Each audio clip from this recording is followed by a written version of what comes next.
آجر اولش گله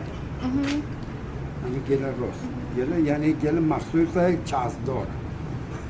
اینا میبرن پا کوره خشمال هست خشک میزنن خشک آبی بهش خشک آب یعنی 20 در 20 قالب داره دردی چونه میکنه میذاره تو قالب دستاشو میزنه تو آب میکشه روش تختش میکنه و قالب در میاره هیچ شک در میاره 4 گوش در میاره بعد اون که خشک خوب میاره برجستهش میکند آفتاب میگیره خوش میشه وقت میبرنش کوره وقتی زیاد زد ماش میبرنش کوره میچیننشون بعد آتش میره زیرشون و هر وقتی پختن اینا یعنی به صورت آجر در اومدن پایینش آجر گدازه میشه آجر گداز بالاش آجر سفیده که این نمونه است بعد آجرش بالا کوره قرمزه ایه دیگه این یه ساخته ساز آجر بعد آجرهای قدیم هم همین جوری بودن؟ آجر قالباشون مختلف قالب. بودن مثلا این تو شهر که آوردن اینا مثلا 3 سانتیه 3 سانت خامتش در 20 ولی جاهای اماکنهای مثلا جاهای تاریخی مثلا فرض بفرما شوش موزه شوش خود که دیدیه آجر داره تقریبا 45 سانت در 45 سانت آجرشه یا 30 در 30 داره آجرشه به ضخامت 7 سانت ضخامتشه متوجه یه جور نیستن آجر یعنی هر طوری که مثلا به کوره دار گفتن چه قالبی میخوان میزدن براشون بعد ملاتی که بین آجرها میذارید اونم فرق میکنه؟ ملاتش هم گل راست ولی جایی که رطوبتیه مثلا گل آهک رو زمان قدیم مثلا آسیابا با سنگ و گل آهک گل خوابونده با گل آهک خوابونده مثلا یه هفته میخوابونده اگر یه ذره آهکی داره برجسته بپاشد داخلش آب بشه لحه بشه ما به اون صورت میخوابوندن گله متوجه او طرزات مثلا آسیابا و جاهایی که رطوبتیه مثلا جاهایی که رودخونه نزدیکشون مثل بقه آقا رودبند مثلا آقا شوش نویدانی ها که هم زیرش آبه متوجه اونا مثلا با ماس احک بعضی هاشون مثلا با ماس احک ملات با ماس احک درست کردن متوجه بله ملات رو چجوری درست کردن یعنی چقدر آهک چقدر خاک چقدر آب هر دارم ماس آهک باید سفید باشه طوری باشه که کم این آهک نباشه پر آهک زیاد آهک ریختن توش هم چیزه خوب نیست چه قانونی داره سفید باید باشه که محکم باشه پینا دارن از روی پینا و بنایی که کار میکنه پینا بهش میدن میسازه قید میکنن داخل چیزا مثلا چیزی درست میکنن به نام قید هرچه تو هرچه درست میکنن و میارن برای بنای کار اما آجر چینی دم به دم فرق میکنه بینشون سنگ بزرگ هست میشه لازم اونا نه عرض کردم این مسیر آب بوده من یادم به تاریخ‌های جلوتر بچه بودم آب از روی این هم رد شده از بالایی هم آب رد شده اینقدر آب زیاد بوده به این خاطر اونا مثلا یه 3 رگ 4 رگ یه 5 رگ آجر چینی میکردن یه ردیف سنگ میذاشتن که هشتگیر بیشتری داشته باشه و به اصطلاح اینا فاسد نمیشه. سنگ همیشه هستش. سنگ صیقلی صاف که مثلا میدونستن سنگ گلال خوبه، اینا سنگ گلالیه، سنگ رودخونه گلال که میدونی چیه؟ نه. گلال مثلا تو راه شوشتر برده گلالی داره که آب کمال میاد، اونا میگن گلال. و تو گلال این سنگا در میاد، چون آب میشوره زمینه، آب میشوره سنگان در میاره. اونا مثلا میارن برای آهک، برای کوره آهک، برای کار بنایی، مثلا مثل آسیابا، مثل جاهایی که رطوبتیه، جاهایی که پاکار نران در میوردن با ملات شن و گل و آهک مخلوط میرختن، سنگ هم میچیدن تو همون شفته آهک، نمیگفتن شفته آهک. بعد اون ملات این سنگا و همین آجر دیگه یکیه، هیچ فرق نمیکنه. هیچ فرق نمیکنه، ولی گل آهکه. مسیر این که رودخونه میدونستن آب میدونه بغل دیوار با گل آهک که رطوبتیه، مثلا آجر تمامش آجر چنی سنگ مثلا میچینن. جاهایی که نه خشک با آفتابی، مثلا هیچ وقتی میری مثلا داخل خود ساختمون با خشک خم هم حتی کار میکنن، مثلا نمیبردن تو کوره. همینطور اونا که تو میدون میماشتن خشکا خومه خشکش نه خشکش میبردن کار میکردن، متوجه؟ یا نصفه میذاشتن گل آجر گل یه مقدار شن میزدن توش، نسبی این کار میکردن. هیچ قانون تازه برای ساختمان یا آجرهایی که مثلا، ولی آجرها اینا تقریبا نیمه جدیده. اینا یه چهار قالبیه، قالبش 4 تا، 1 2 3 4 تا با گل میرخت توشون، چونه یه آب نمیکشید توشون، یه تخته ای داشت میکشید روش، اینجوری در میشد، یه روش اینجوری میبردش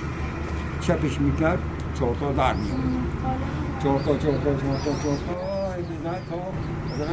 2000 تا 1500 تا 3000 تا هرچی میتونست، هرچی قوت کارش میزد. میره بعد از دوری تابستون میومد چه کار میکرد؟ خیلی تو آفتاب. نه بکش ولی این خالصی اینجوری میکرد 4 تا میچید، 5-6 تا میچید روها، اینجوری میچید آفتاب میگرفتش. اینا نه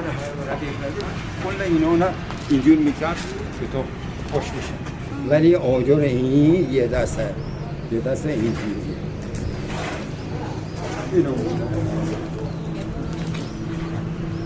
اینا مونن انتخاب کرده برای کار خودش، صاحب خونه بناش معمار از این آجرها تمامش که تمام کرده با یه آجرها بوده، یه دست نمیشه یکی زخامت زخیم بذاری، یکی نازا، همه باید قوه باشن، اینجوری باشن، یه دست باشن. متوجه؟ این هم نمونه آجر. جای دیگه مثلا ببین آجر میارم برشون زخامتش زخامت. ولی کل خونه رو با همون یه مدل آجر میسازن. کل خونه رو با همون یه مدل آجر میسازن. آره. نمیشه عرض کردم یکی نازک یکی زخیم. البته قدیم اینا آجر نازک میزدن، آجرشون نازک بود، ولی حالا آجر زخامت آجر طولانی سرعت کار داشته باشه، میچینی روی یه جا خودت پایینه، ولی حالا نه آجرش زخامت، مثلا آجر اینجوری متشه، اینا آجر تومیه. این آجر که زخامت زیاده بهش میگیم آجر تونی، اینا با سنگ سخت میره سر باز کن زخامتش زیاده این میره تونیه اما در مورد اینا که سولاخ داره دیگه ازش دیگه آجر اونا بهش میگیم سوفا قدیم از اونا بوده؟ نه قدیم جدید مثلا در حدود 50 سالی هست که اینا مثلا مدشون آجر جدیده اینا ولی به سبک قدیم میزنه اصلا این آجر مال شهرستان های بالا دیگه ما زیاد کوره داشتیم اینجا شهر ما نامش نام شهر آجرم یعنی تمامش آجر کار ولی اینا این آجر رو مال شهر بالا دیگه آجر نمیزنن اینجا چون که کنار آبا کنار آبا میدونستن که آب یه ریزی آب میگیرش آب میاد مثلا میزنن به بغل دیوار اینا از پایی یه سر چهار آجر چینی کردن بعد یه ردیف سنگ به صورت خارمایی مثلا یه رگش مثلا اینجوری خوابونده اگر دارگی باشه یکی دیگه اینجوری باید به صورت خارمایی چون داخل آسیابا خودم کار کردم دارگی، سرگی، چهارگی، پنجگی تا بالا همینطور سنگچینیه این مثلا سر چهار آجر چیده بعد یه رگ سنگ چیده بعد از روی سرگی دیگر چیده یا چهارگی دیگر یا سرگیه دارن چهارگی دارگی هیچی نه الان محکمیه دیگه بعد مثلا اگه 4 رنگ بشه سنگا بزرگتر نمیشه؟ ها سنگا باید یه حال یه دست باشه اگر مثلا بزرگتر بود بلند میگیره اگر کوچکتر بود هم کوتاه عمقش کم میاد که گیر داخلش کم میشه هم پایی میاد زیر بالا میاد با نظم نمیاد بی نظم میشه زیر بالا میشه سنگا باید یه اندازه باشه طول زیادی داشته باشه که برن تو خود یعنی از آجر 20 سنتی باید بیشتر باشه گیرش بیشتر باشه که اگر روزی آجر خورده بشه این نیافته زیرش بخورم مثل اینا که خورده شدن به مرور زمان تا این سنگ باشه محکم سر جا خودش باشه اینا آجرشو قرمزه آجر پخته نشدن از اول اگر اینا آجر مثلا سفید بودن دوام بیشتری داشت حرارت زیاد به این آجرش نخورد به کوره آجر قرمزه آجر بالای کوره سفید ولی اون آجر سفید دیدی تیشه بهش کاری نمیکنه هیچ پوسیدن نمیشه خوردگی هم پیدا نمیکنه شوره نمیکنه یعنی بیشترش هم بابت ملاته ملاتی هم که دلش شوره دار بود هم خود آجر فاسد بود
بله